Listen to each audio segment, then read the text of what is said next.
This is all about how to get started with FAIR. And we always have new folks joining, new folks who are new to FAIR altogether. So this is intended for those types of folks. But even if you've been doing FAIR for a while, I'm sure there's a lot of things that you can learn from each other. I'm going to share some perspectives as well, even though I'm not actually officially on the agenda. So today, but we do have two amazing presenters here today to share their stories and their tips on how to get a successful program started.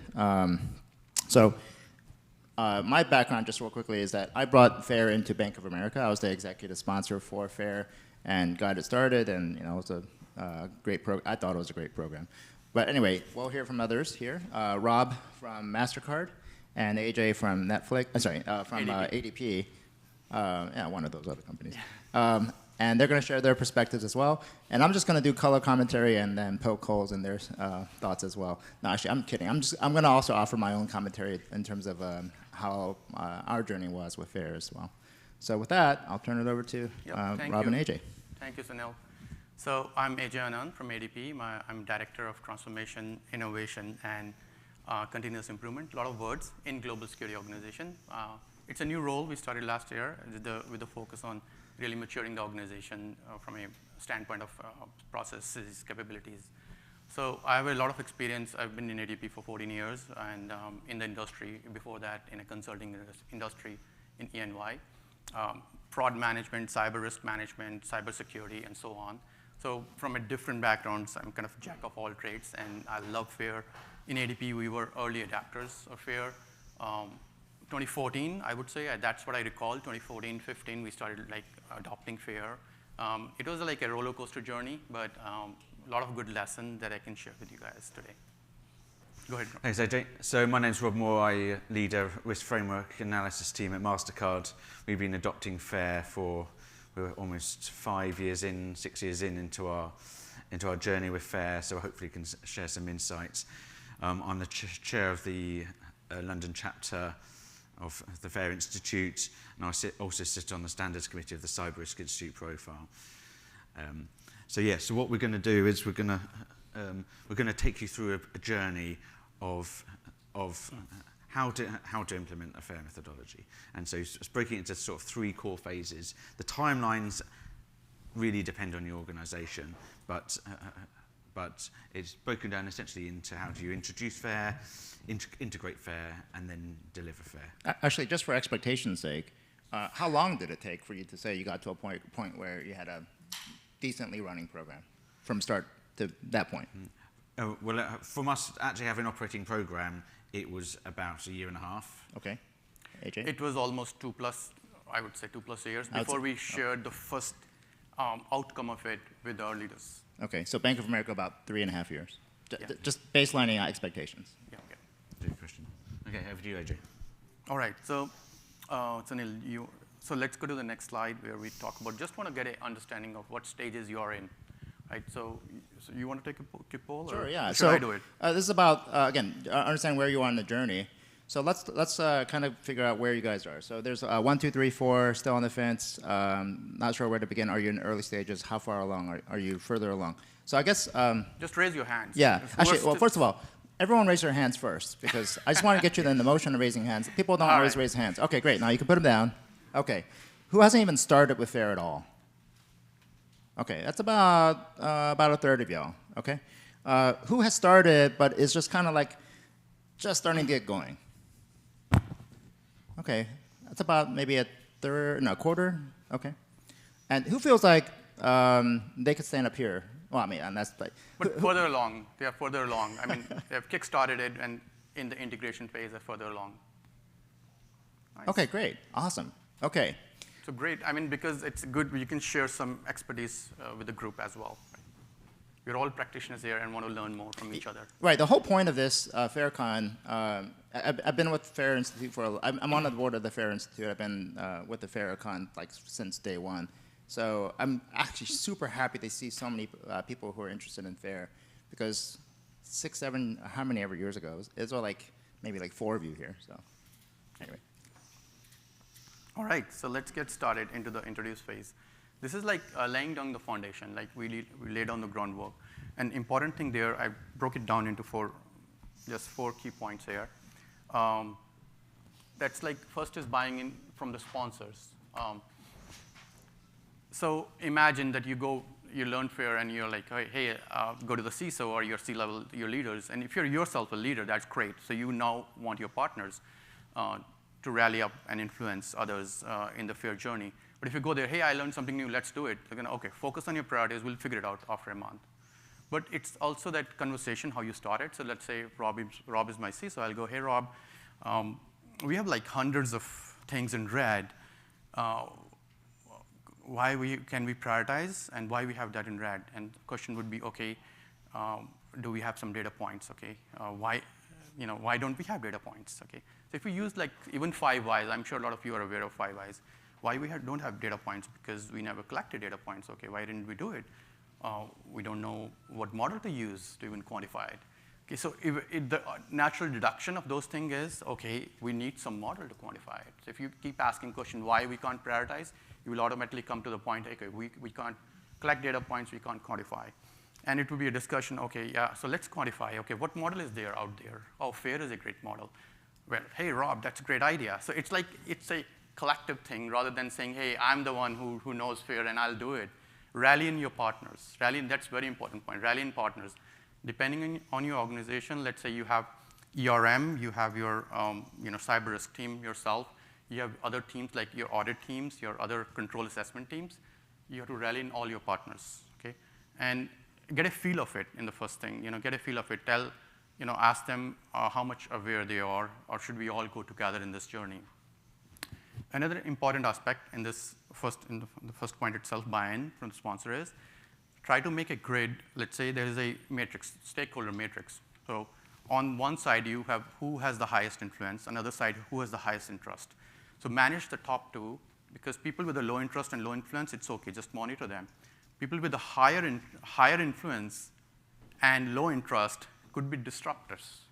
So manage those people, satisfy their need, right? Even if you don't have to engage them, but satisfy their need, because in corporate world, there are a lot of egos, right? There's those politics, so manage those. So that's why the people with the high influence, manage them. People who have high interest and high influence, engage them. They are your real partners, engage them. And start the journey together. Then in the second phase is when now you're ready, have your sponsors rallied up with you. Treat this from a transformation perspective. It's a change journey. Someone yesterday mentioned, I think in two sessions, I heard that it's a change. It's a cultural change. So it's a mindset. Understand what's the culture in your company and how you're gonna what's the impact of the change. And people who know the change management, some of the concepts, and work with your peers, you will see there is always a reluctance to change. So the productivity goes down, and then until they accept it, then it comes up to the higher performance. So all you have to do is try to manage the change through that process, and let's try to smoothen that reluctance. Okay? We know there are 3 dimensions: people, process, technology.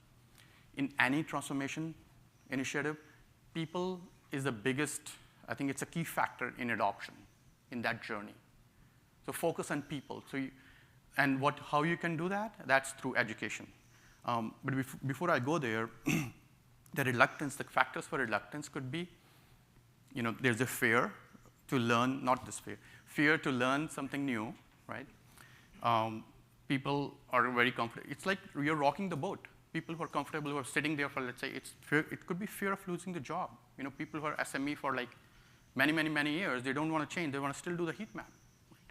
So it's that concept. There are many more factors that will increase the reluctance. I think the idea is you have to break through that reluctance and get to the acceptance in this change journey, right? And that is through education and training. You have to tell them what's in it for them, right? So that's the next concept I'll come to about education and training. Focus that for the leaders, for the middle management, for your SMEs or any other associates who are working on it, and tell them what's in it for it. One lesson I can share is we are fortunate to have Jack Jones come in person, train us back in 2014, 15. Every year he was there. We also used Risk Lens after that. But if we give a full training even to the leaders, and I mean, it's like 2 hours of training or whatever, and they get it, but like, oh my God, right? They need to know only their content, which is how we can give them, well, this is the graph, look at these numbers. This will help you make decisions. It's all about leaders helping them make decisions. And this journey doesn't end, by the way. Yeah. We've just had Jack back into our headquarters to speak to our new chief risk officer that was appointed last year. So you keep getting the buy-in, but then you've got to maintain it. Yeah, absolutely. So. And one other thing that I did is I bought all my stakeholders, a copy of Jack's book and Doug Hubbard's book. Now, Doug Hubbard's book, How to Measure Anything in Cybersecurity Risk. Okay, Doug and Rich Tyerson. So I got everyone a copy of those books. Did they read them? Of course not. Not everyone read them, right? So then I also followed up with a simple, like, 30-minute, less than 30-minute quick briefing that just distilled the core concepts.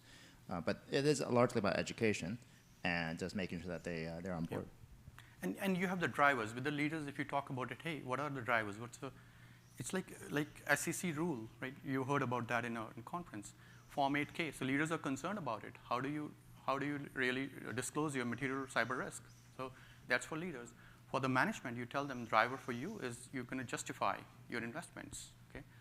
So and for SMEs, it's more objective. Every time you do analysis, it's going to be consistent, and then you also know where to prioritize, because otherwise you tell your teams, hey, we have 100 red risk to manage. It's red dots. Where they're going to focus effort? Who has money to really manage all 100? Nobody.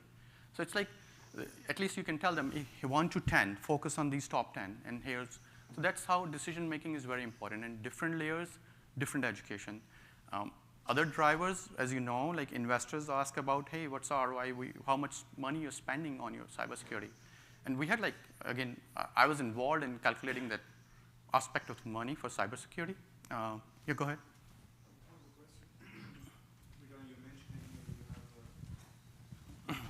You're mentioning you have 100 red risks, yeah? And then you address the top 10. But you need to sort them first. You have to go through all 100 risks Absolutely. first. Prioritization. We will come to that. We'll come to that. We'll Great You're question. jumping ahead. Good question. Great question. Yeah. No, That's perfect. That's moving I've heard about You're FAIR. with us. moving from your heat map to actual objective quantified analysis. Yeah. So Let me also offer one other. So I read tons of books. I try to read a lot. I read a lot of books. So I'll mention a couple of books that are also interesting. So AJ mentioned you have to. The worst way to convince somebody is to tell their baby is ugly. Tell them the baby's ugly, and then they just ground their heels in and like, no, I'm not going to even listen to you anymore. There's a book by Adam Grant called Think Again. Think Again. It's just about how do you ask questions so that they reconsider their position on something. Okay. I mentioned earlier, my journey took about 3.5 years. I can blame it on the fact that Bank of America is big and whatever, but it was probably because I was an idiot and I told people they were stupid with their, this heat map chart that they had. And that probably delayed my whole implementation by at least another year or two. So don't repeat my mistake. Great segue. Great segue.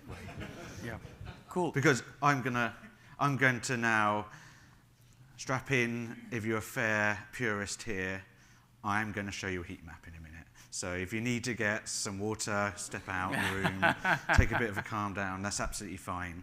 But I think it exactly points to the moment you're making in that one of the classic mistakes that can be made is to tell everybody in the organization that everything they've been doing for the last decade is wrong. Heat maps are a waste of time. It's all we had the quote from yesterday, it's less accurate than a random generator in Excel. All these things are 100% true, by the way, but they're not going to be the things that are going to drive adoption in the early days. And so one of the key messages we want to take away as you move from introducing FAIR to starting to integrate FAIR is that you integrate it into your existing risk framework. And so you frame FAIR as underpinning the existing reporting mechanisms and reporting. Someone wants a heat map, give them a heat map.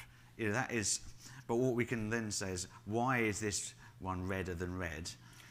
Now, because we've introduced FAIR methodology and a clear objective taxonomy and approach, that's now underpinned by a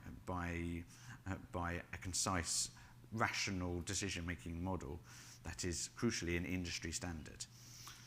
Okay, so as I say, step one to integrate really is to take your existing framework and see how the FAIR methodology enhances it.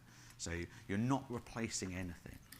You're enhancing what you already have. So many organizations will have some fine kind of existing framework, typically staying around identify, assess, monitor, report. There's often variations to the theme, but it's broadly around the sort of ISO 3100 sort of standard approach. And where FAIR comes in is that for each of these components, it makes it better. So identifying the risk, the FAIR approach, and this goes to your question, because the FAIR approach, immediately you have your 120 risks in your risk register, and they're all encryption, EDR, and they're not risks. They are sort of control deficiencies of some description. And the FAIR methodology immediately forces you to describe the risk in a rational way. And one of the things that we did in Mastercard was we still called them the control deficiency as a kind of a title for the risk, but underneath it we had a risk scenario saying due to control gaps like encryption, this is the loss against this asset and threat. And so underneath it, we were clearly defining risk scenarios using the FAIR methodology. Assess is fairly obvious. This is what FAIR is all about. It's about measuring the risk and analysing the risk.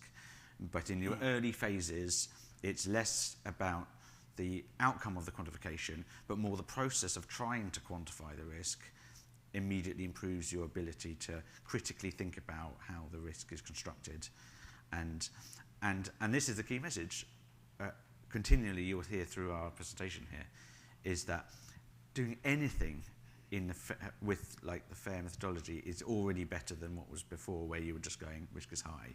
So immediately adopting using the mechanism of calibrating a 3-point estimate, which is a core component of FAIR. Just having those discussions is a forcing function for an enabler for good practice.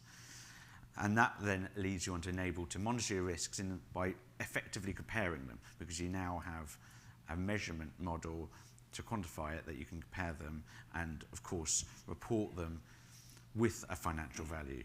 And this is one of the major anxieties that people starting in FAIR have, is that we will tell you executives are used to numbers and therefore you present numbers.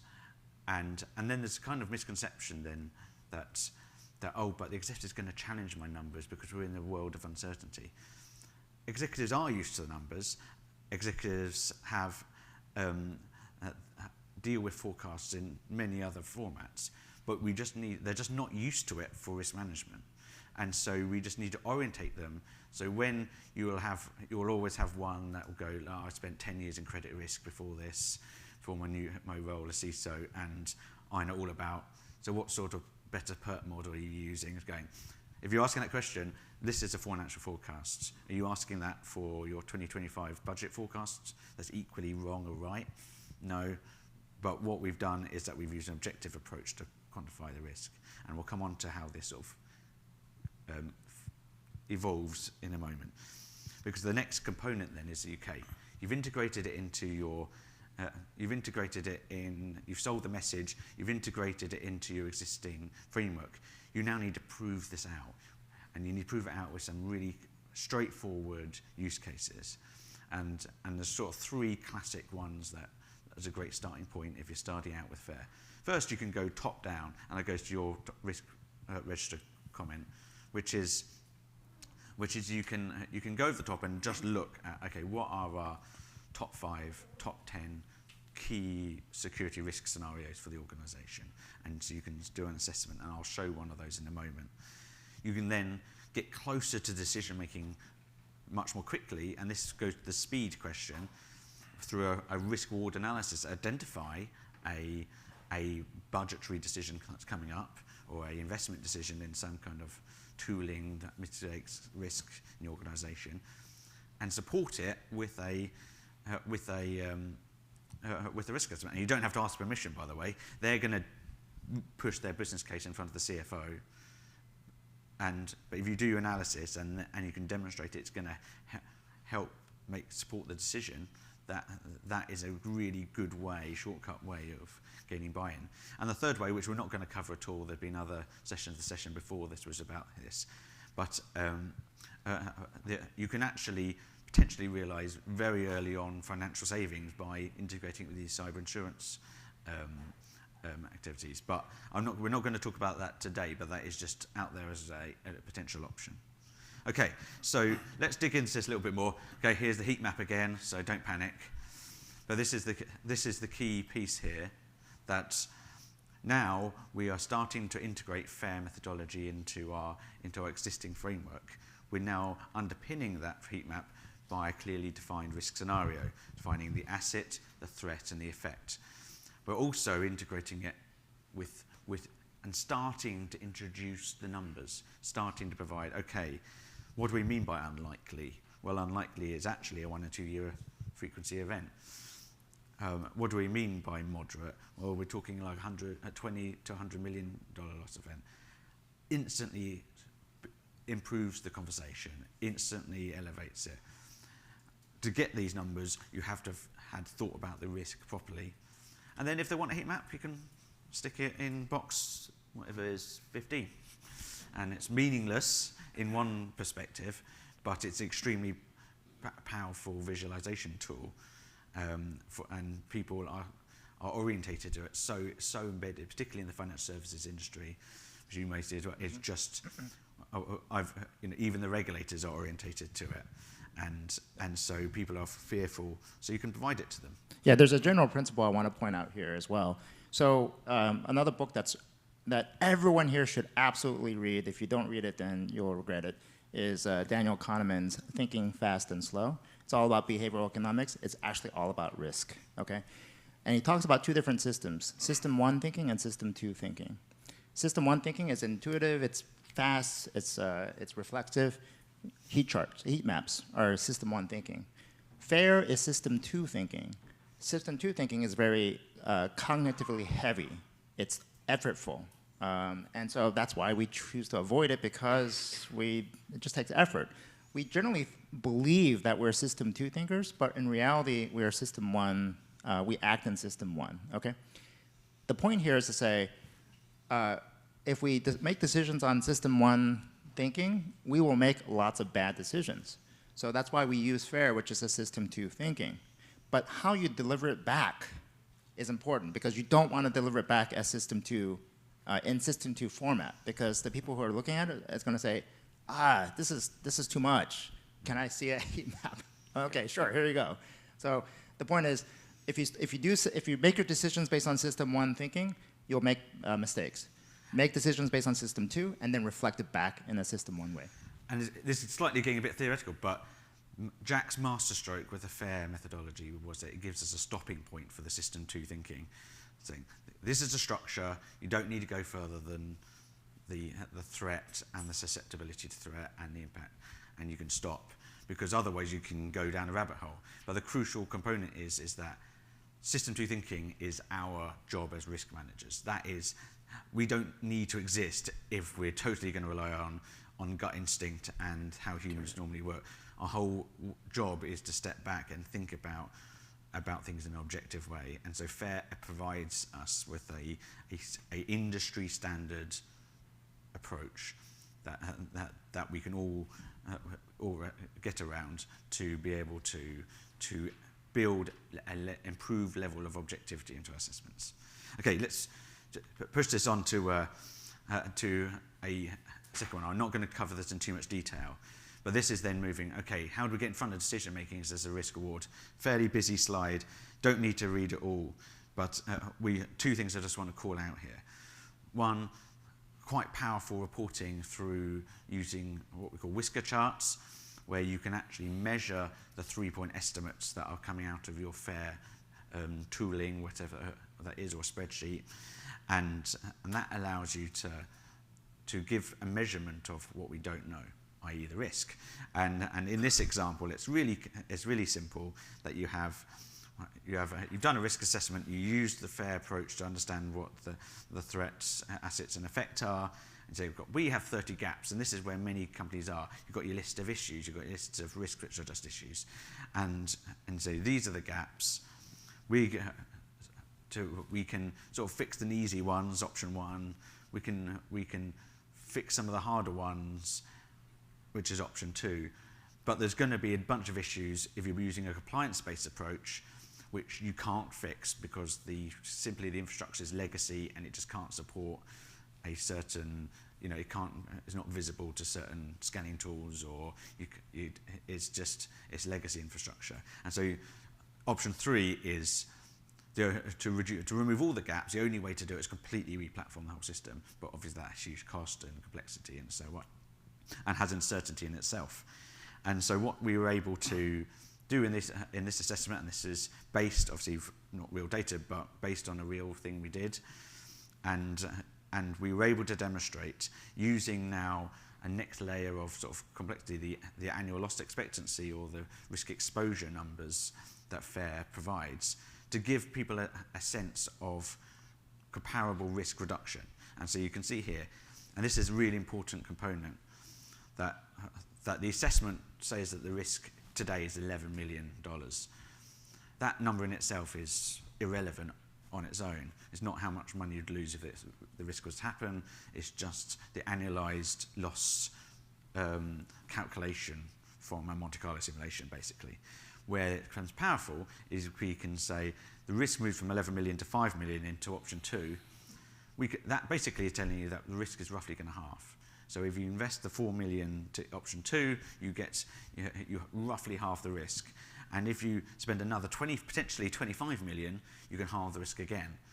So you sort of the diminishing returns of risk reduction as you try and close every single last gap. And so obviously enabling a decision point to say, okay, we recommend option 2, gives us the biggest risk reduction for the lowest cost, and brings us, we don't have a tolerance line here, but brings us perceptively into what we consider our risk appetite or tolerance. All right. Okay. How do we deliver this, AJ? Yep, you already covered really good 2 use cases, from integration and sharing your experiences and sharing those numbers to in the dashboard. So there are many other use cases. If you go to the next slide, we don't go through all of it, but we'll show you. So before I go to the next slide, so there are several use cases. I won't read all of this, but like prioritization, ROI, M&A activities, your transfer risk, are you going to insure yourself, and add or remove control, your strategies for mitigation, things like that. We just highlighted 6, and there is many more use cases you can do. Just before we go to the next slide, the people who have already started FAIR, what you're thinking in terms of tool, how you're going to do the analysis? Any insight on that? Besides Excel? Not the vendor. They are free. Have you besides Excel? Excel is fine, perfectly fine. If you can run the model in Excel, that's fine. I've done that many, many years ago. And there was a risk lens tool. We used it, fine. But FAIR provides free tool, FAIR U. So get your hands dirty on it. I mean, you just play with it. It's a free tool available. Mm-hmm. And that's what I want to go to. If you don't have your own custom thing or how you're doing the model yourself, it's okay. The things is available. And the outcome of that would be this loss exceedance curve. It will show you, sorry, go ahead. No, I was just going to say, and this is a really key component here, is that this I sometimes can be counterproductive in that it puts people off risk quantification immediately because I don't understand this chart and it's quite complicated. And so there is a health warning in the sense that you start off with what we said about integrate, and then as you move to more maturity, that's when things like loss expectancy curves can be valuable. So let me actually show you. I'll share another tool that I used, and it's not what you would expect. And this actually goes to an earlier part of the conversation, which is how do you get adoption? Okay. So one of the best things I think about FAIR is about the systematic codification of assumptions. The systematic codification of assumptions. One of the assumptions that we oftentimes don't really codify is something like likelihood. How likely is something? Okay? So we have a conversation, someone says, oh, that's very unlikely. And people say, yeah, we agree, that's very unlikely. Well, hold on, wait a second. Can we, so the tool is, we're usually on a Zoom at this point, pull up your chat, and everyone type in a number that they think corresponds to, quote, very unlikely, okay? Don't press enter, everyone just type a number. On the count of 3, we press enter, okay? So everyone, what do you think it means, quote, very unlikely, all right? And well, I'm sure you know what you'll get, right? You'll get this wide range of numbers. And right there, you have like direct evidence of why this methodology is important. Because you'll see probably a range from like 100 times difference, okay? And if you're wondering like why these curves are like such wide ranges, it's like, that's why, okay? But it's a very quick visual representation and a tool that you can just, everyone has, that you can immediately leverage to be able to both prove the case, but also codify that assumption of what they mean by, quote, very unlikely. Yep, thank you. I appreciate that. So do we want to go to the LEC or? Yeah, so do you want to just explain, just so to orientate people who've never seen a loss efficiency curve, what it's telling us? So once you enter, let's say, all the data points, your threat event frequency, your, find your susceptibility variables. So if you look at fair, it's a very easy modeling the same, all those factors in the fair, all those blocks. You enter the data in there, work with your SME, get the data, you will run analysis, you'll find these curves. Now, how do you interpret this? Let's say you can look at like 50%, okay? It's like there's a 50% chance tomorrow it's going to rain or not, right? So think of that way. We predict weather in day-to-day life, right? So there's a 50% chance that loss is going to exceed 10 million or more. So that's the exceedance curve. Means the word exceed is the crucial moment thing here. What it exceed? Look towards the right of it. Yeah. Okay. So now, if you're risk averse, you probably want to do, oh my God, my appetite, again, there's a whole different conversation on tolerance and appetite. If you're only 5 million, you don't want to have any losses beyond 5 million, then you look at that lines is, I think that is around 75% chance that loss is going to be more than $5 million. Okay. And this is, again, some scenario, I think test scenario. So then it's companies' appetite, how they want to build that curve. And you manage all those, then all those threats in that area, you manage, again, Fair Cam is there to manage whether you manage from the, from one factor to another factor, right? That's how, and I think that's where even quantification play into. You do the scenarios and identify where the likelihood and where this plot those numbers over there. And where these potentially becomes useful then is that simply you can sort of price down, the amount of risk that you can buy down through certain investments. So there's another way of looking at the risk-reward piece we showed earlier. Okay, Yep. So one quick comment. You're looking at a System 2 graph, Yes. okay? Exactly. So just remember who your audience is. This is for ourselves. Yes, exactly. Okay. I think that was the health warning we wanted to really clearly make. You don't go there day 1. Don't go there day 2, but you may never get there. In Mastercard, we don't really utilize these on a day-to-day basis. However, we should have been joined by Tony from Netflix today for this presentation, and Tony does use these, and these are, and is fully adopted in like a big mature organization. So, but you have to help orientate people, and they have specific use cases. But we're showing them because you will see them if you I've been talking to the vendors outside. They will be talking about how their tool can give you an exceedancy curve, and so you just need to understand how they operate. And I just realized, so Jack, when he first created FAIR at Nationwide, loss exceedance curves was a System 1 concept for people in insurance, okay? Everyone in the insurance industry knew exactly what that meant. So he could use that language because everyone understands it. If your stakeholder audience doesn't understand this type of concept, then this is not the concept they want to use. If they speak in the form in a whole different language around like what they consider to be important, you should adopt that language because that makes it System 1 language, and that makes it easier for people to grasp. Tremendous, thank you, exactly. Okay, so let's summarize up. So 3 phases. Introduce a vision for FAIR that's underpinned by executive buy-in and training. Step 1. It doesn't have to be all the executives. It can be just your CISO, your CRO. You need air cover. You need someone advocating at a senior level, and then driving it through buy-in and training. You then integrate FAIR into your existing framework, and then you can deliver it by doing real-world pilot assessments and real-world use cases that directly support the comparisons of risk. And so all of that brings your risk management program and your assessments closer to the moment of decision making. And that is what risk management is all about. We're about supporting decision making, and that's what FAIR can bring us to. Not here's a questionnaire, somebody fill it in, they send to somebody else to fill in. Nobody talks to any technologist on the ground.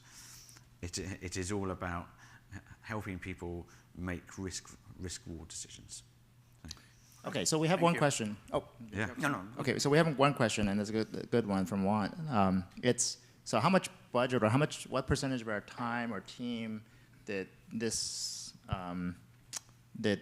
your FAIR program encompass? I can give you my answer, which was, again, Bank of America, a large organization. We had 6 people. Wow. Representing about 0.2% of the organization. So. Yeah, I had a really interesting. We had a financial services round table that some of you may have been here yesterday, where we spoke. I got asked the exact same question. I said by the end we got to 14 people. I said that's a lot.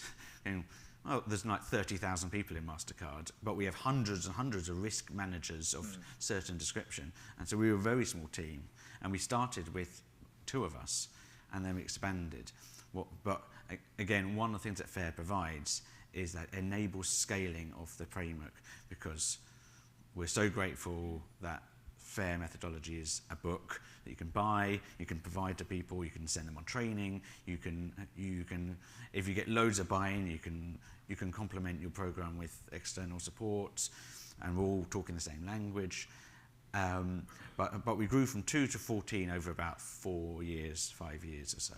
And so, but the thing I sort of tried to put the cat amongst the pigeons on in this group yesterday was I could do a FAIR assessment for you in half an hour. That's my record FAIR assessment. So you compare realistically, we've never done a real one in anger in like less than a week or so. But how long are your control assessment engagements? They're months. And if you're using a big 4 audit firm to do them, eye-watering amounts of money. So, and so it isn't slower than other risk assessment techniques, barring guessing.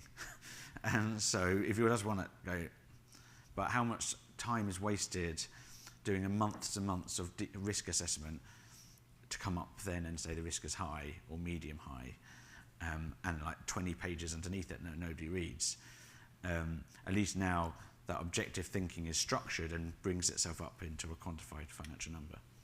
Yeah, and I would say we started with one SME. I'm not saying one person. See, it doesn't mean you have to create a whole team of FAIR and analysts in your team. No, you can only have one person, educate everyone else. So its organization is already there, you educate people, and then it grew into all our business security officers who were interacting with the business, they were trained on it. So they become kind of semi-expert on the train. Then our team grew, it grew. They were already risk analysis team. Right now, team is very big in the sense of we have a governance and we have a actual risk analysis team. We have a whole business security team. So I would say it's like 30 plus people on overall. But how many people really use day-to-day basis? It could be 5, 6 people when you do actual risk analysis to show, give some insight and give some dashboards to really make decisions to the leaders. So it's not about how big team should be. You start and then you spread the word. It's all about that. And then other people, they should learn. And it's a natural progression. You need more analysts, great. And that's part of the team. Train them in FAIR. If you get someone, sometimes it's difficult to find people who already know FAIR. Okay, so 2 more questions, and I'm going to combine them in the interest of time. So can we see an example of an assessment? Do you have, or can you talk through one or show one? And then there's a second related question, which is we know FAIR is driving towards a monetary value of some sort, but monetary values aren't always, in fact, because it's easier to understand, people tend to question it and say, wait, how did you get this number, right? So are there other types of values that we can, other types of either business context or value that we can incorporate that doesn't necessarily just talk strictly about money? Yeah, it's a really good question, and I think this is obviously quite stripped down for presentational purposes of an actual risk assessment. We'd normally have a section in the middle which has some organizational, some context control testing was done X, Y, Z, and I think that goes back to the underlying point, which is this is not replacing the wider context of existing risk assessment methods, but it actually allows you to organize it in a way, and the quantification, even if you were to strip out the 10 to 30% and 20 to 100 million numbers in this piece here, the fact it's underneath the analysis that you've done makes it immediately more objective, and you can replace that with some of the narrative that informed that assessment. Crucially, though, it's not just saying, oh, we'd have very bad brand damage if we had a big data loss event.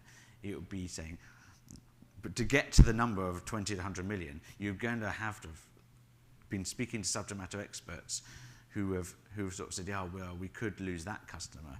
And I think in one of these examples, I think in the second example, part of the impact that was driving the underlying assessment here was the impact of losing a customer on a completely separate service that was also provided by the company.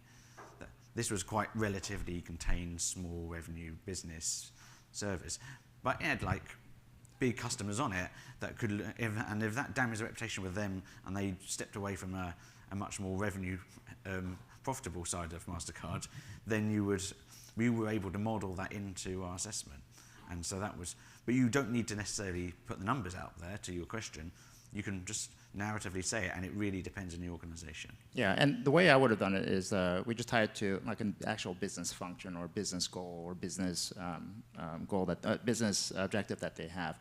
I'll give you an example that is related to July 19, in case people remember that date. There was a major airline that went down and stayed down for a period of time. And maybe, I'm speculating here, okay? But let's suppose I'm making a decision around how important is it for me to protect credit card numbers versus ensuring that people can book flights, okay? The probability of losing credit card numbers maybe is a little higher, right? Versus the system just completely going kaput, right? But yet, there's a pretty critical business function that if I add complexity to a system, it's a cause, more instability to the overall system. A system that is arguably far more important than losing credit card numbers, okay? In the end, the whole analysis that we did behind the scenes is a fair analysis, if you think about it. But the way I'm conveying it to you, I'm not giving you numbers. I'm just saying, how important is this to the business? Being able to book flights and fly planes, or protecting credit card information? There's no question what's more important, right? And so this sort of representation of bring it back to the business so that system one thinking kicks in, and you're like, of course this is the right answer, thank you very much, and you get whatever budget you want. Another aspect is business is going to ask what's the value of cybersecurity. I think that's very important, the cost allocation, why we are spending every time you ask for more budget, why you're asking for more budget. And that's where we show the whole risk landscape and how much likelihood and what's the loss magnitude if you don't handle those. It's about risk reduction value we can present to the business, and I've done that cost estimation and allocation for, to share with business what is the cost of cybersecurity in the past few years. So it's a very good justification, like when we do quantification, when we can show why we're spending this much money. Okay, so unfortunately we're out of time. Thank you very much to AJ and to Rob here. Coming up, yeah, thank you.